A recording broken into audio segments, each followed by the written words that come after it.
ستا په تصور کې سترګې پټې کړم، غېږ درنه چاپېره کړم اوده شمه، او ستا د بېلتانه په اور کې سوی یم، بې له تا نه څنګه به په ژوند ښه شمه. بسم الله الرحمن الرحیم. ملګرو سلامونه، نیکې هیلې احترامات مې ومنئ. ستاسو ورور غازي سبزی یم، پروګرام ادبي زغل. راغلي یو همدالي ډیری ته او د انعام صاحب ځای ته راغلي یو. دلته کې شهین چملیوال صاحب سره میلاو شو، د نه به ریکارډینګ کو او تاسو ته به پښتنه مینه ډالۍ کو. نو په ادبي زغل کې مونږ شهین چملیوال صاحب ته په خیرالی وایو او بلنه ورته ورکو چې دی مونږ ته خواږه خواږه شعرونه ووایي. دا درته دلته اول خو زه په خیر راغلی میلمنو ته هرکلی وایم، درنو له راغلی دی درنو ته هرکلی وایم او ډېره مننه کوم چې تاسو زموږ تعریف وکړو. دومره نه یو، خو بهرحال شاعر چې دی ډېر لوی ذهن او دماغ لري. نو موږ هر یو شاعر ته دا وایو چې ته هغه څه وکړه چې الله پرې خوشحالېږي او د الله کائنات پرې خوشحالېږي. نو ما تاسو دغه کړی، ما ته ست وکړو، زه به خامخا زموږ په موږ ګران یې، زموږ مېلمانه یې. وایي ته سپرلی شه چې زه ګل شم، ته سپرلی شه چې زه ګل شم، ته که ګل زه به بلبل شم. ایمان وایي ما کرکه غیرت وایي زه به دې خپل شم. او سحر مې ستا په نوم دی، ماښام مې ستا په نوم دی، آغاز د ژوندانه او اهتمام مې ستا په نوم دی. عدم چې د عدم نشم دا ستا کاریګري ده، عدم چې د عدم نشم دا ستا کاریګري ده. تخلیق د تن وجود د هر اندام مې ستا په نوم دی. او د نفس او د شیطان مقابله دې راعطا کړه، د نفس او د شیطان مقابله دې راعطا کړه. په فضل دې بچ کېږم، دوام مې ستا په نوم دی. او اتا چې خزانه دې کړه شاهین ته د شعرونو، دا ستا د صفتونو لوی انعام مې ستا په نوم دی. اوس دا دې ته وایم چې تاسو ته پیاده ووایم که دغه کې دا خو تاله اوس خلک ډېر راضي بیانم. ښه، اوس په امن به رزمین صاحب دغه لیکلی دی نو خالقه پروردګاره هغه منزل غواړمه، د امن په زانګو کې زنګېدل غواړمه. نو امن چرته لاړو، خوشحالي چرته کې ورکه شوه. یو بل د ګریوان نیسو، مینه ولې دومره سپکه شوه.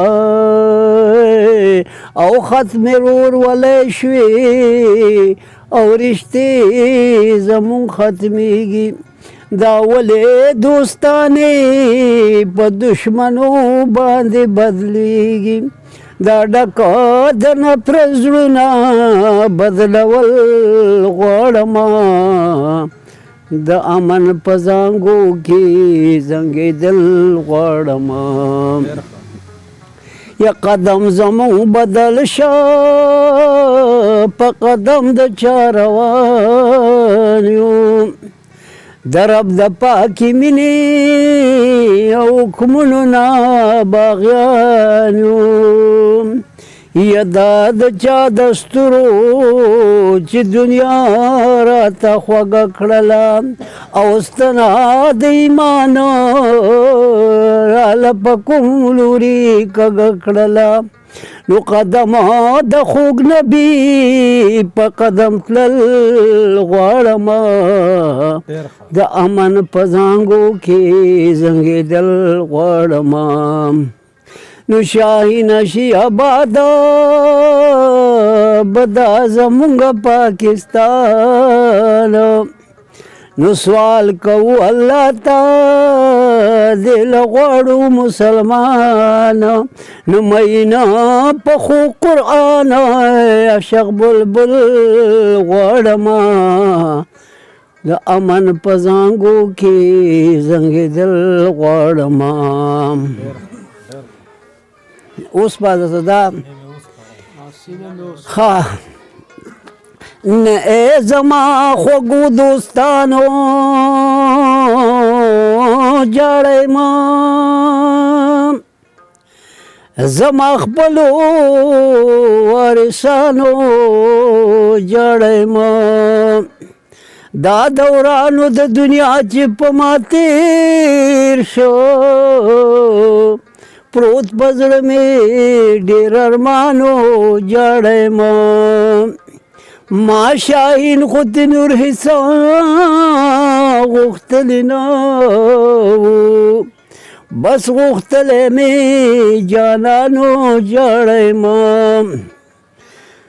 نو سینا مې وسپړی په زړه مې نوم د یارو لیکې د سوي زړه د چاو د شونډو پیزارو لیکې سینا مې وسپړی په زړه مې نوم د یارو لیکې د سوي زړه د چاو د شونډو پیزارو لیکې ما به د هر ښکلي په مخ کې د یار مخ لیدلو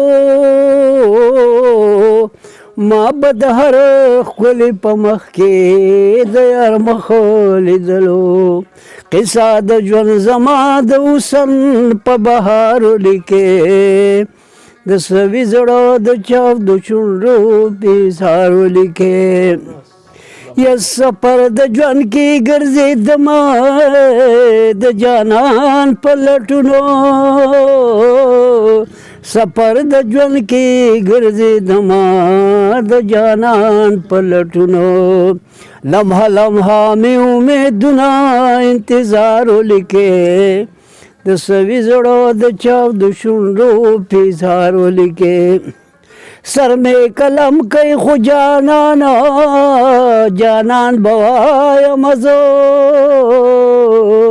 سر میں قلم کئی خو جانان بوایا مزو لکه منصور پانر حق میں سر پدارو لکے د سوي زړه د چاو د شونډو پیزارو لکے څوک چې د یار په اشاره باندې لمبو ته دانګي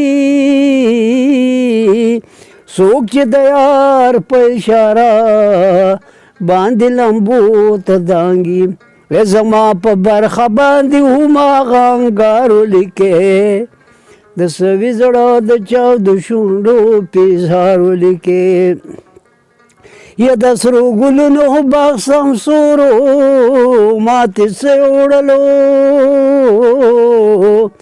د سرو ګلونو باغ سمسورو ماتې سه وړلو دا یو ارمان او تمنا مې په مزارو لیکې د سوي زړه د چاو د شونډو پیزارو لیکې زما شاین خبر لراشه دعا مو هیروي